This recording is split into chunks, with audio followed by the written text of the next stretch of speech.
Welcome back to RR stories SG channel. பல நாள் திருடன் ஒரு நாள் அகப்படுவாங்கிற கதை தாங்க. இந்த சண்டே நான் என் ஹஸ்பண்ட் கிட்ட மாட்டிக்கிட்டேன். ஒரு மாதமாக எப்போ கேட்டாலும் பிரியாணி தானே இப்போ பண்ணலாம், நான்வெஜ் தானே அப்புறம் பண்ணலான்னு சொல்லி போக்கு காட்டிட்டேன். ஏன்னா வீடு ஷிஃப்ட் பண்ண வேண்டியதுனால வீடு பார்க்க வேண்டியிருந்தது, ப்ளஸ் பேக் பண்ணி அன்பேக் பண்ணி வந்த இடத்துல அன்பேக் பண்ணி எல்லாத்தையும் செட் பண்ணுறதுக்கு ரொம்ப டைம் எடுத்துருச்சு. ஸோ இன்றைக்கி கட்டாயம் நான்வெஜ் வாங்கணுங்கிற முடிவுக்கு வந்துவிட்டோம். பட் சண்டே காலையில் ஒரு வேலையில் மாட்டிக்கிட்டோம். ஸோ ஈவினிங் தான் போக முடிஞ்சது. ஸோ மட்டனை கடையில் வாங்கி கொண்டு வந்து ஃப்ரிட்ஜில் வைக்கும்போதே மணி 10 மணி.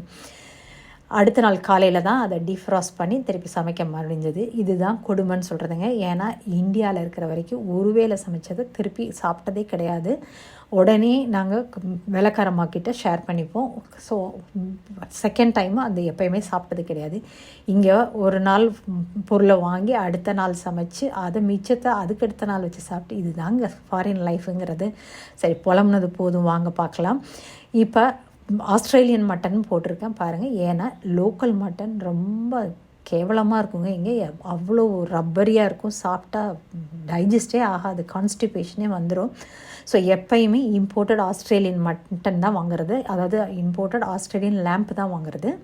அதுவும் வந்து டன்லப் ஸ்ட்ரீட்டில் கீனா மட்டன் ஷாப்பில் அது மட்டும்தான் ரொம்ப சாஃப்டாக இருக்குது. நான் நிறைய இடத்துல ட்ரை பண்ணிட்டேன், மற்ற இடத்துல சாஃப்டாக இல்லை. இந்த மெனு 2 பேருக்கான இன்க்ரீடியன்ஸை நான் இங்கே சொல்லியிருக்கிறேன். அவங்கவுங்க தேவைக்கு ஏற்ற மாதிரி நீங்கள் ஆட் பண்ணிக்கோங்க. ஜீரக சம்பா அரிசி 250 கிராம்ஸ், மட்டன் வந்து 3/4 கிலோ வாங்கியிருந்தாலும் நான் பிரியாணிக்கு 400 கிராம்ஸ் தான் யூஸ் பண்ணிக்கிட்டேன். ஏன்னா மொத்தமாக வேக வச்சுட்டு வெந்த மட்டனை அப்புறம் 400 கிராம்ஸ் பிரித்து எடுத்துக்கிட்டேன். அப்புறம் ஆனியன் 3, பூண்டு 18 பல், இஞ்சி கொஞ்சம், தக்காளி, பச்சை மிளகா 1, கொத்தமல்லி, புதினா, அப்புறம் தேங்காய் பால் எடுக்கிறதுக்கு 3 பல் தேங்காய் துண்டு. அது போக ஸ்பைசஸ் வந்து ஏலக்காய், பட்டை, லவங்கம் எல்லாம் எடுத்துக்கணும். நல்ல மட்டனை காலையில் எடுத்து டீஃப்ராஸ்ட் பண்ணி கழுவிட்டு நல்லா தண்ணி வடித்ததும் அதில் இஞ்சி, பூண்டு, உப்பு, வத்தப்பொடி போட்டு நல்லா மிக்ஸ் பண்ணிவிட்டு 1 மணி நேரம் நல்லா மேரினேட் பண்ண வச்சிடணும். மேரினேட் ஆனதும் அதில் கொஞ்சோண்டு புதினா போட்டு மிக்ஸ் பண்ணிவிட்டு கடாயில் 2 ஸ்பூன் எண்ணெய் விட்டு நல்லா சிம்மில் வச்சு வதக்கணும். நல்லா சிம்மில் வதக்கத்தான் மட்டனில் உப்பும் காரமும் ஏறும். ஸோ பாதி வதங்கினதும் இதில் 3 ஸ்பூன் தயிரை விட்டு நல்லா வதக்கிக்கணும்.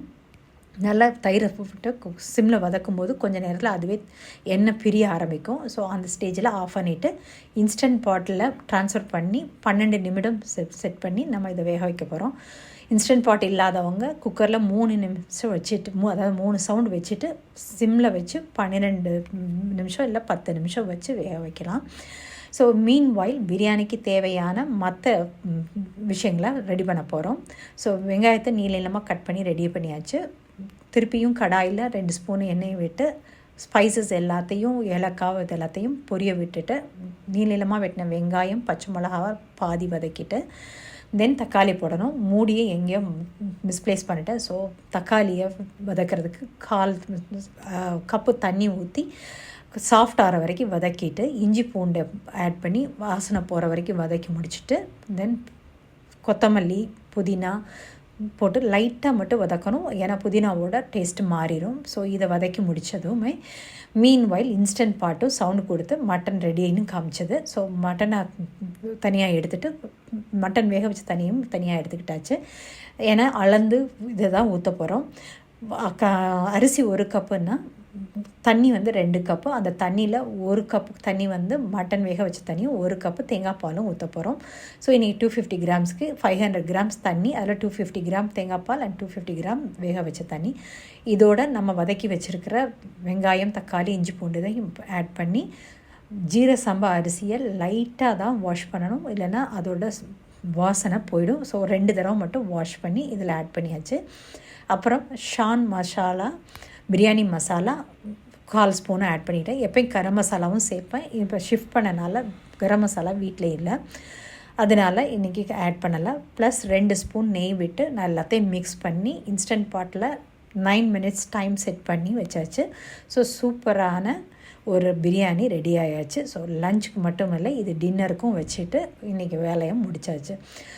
நீங்களும் இதை செஞ்சு பார்த்துட்டு உங்களோட கமெண்ட்ஸை கீழே மென்ஷன் பண்ணுங்கள். தேங்க்ஸ் ஃபார் வாட்சிங் this video. Like, share and subscribe the channel. See you. Bye.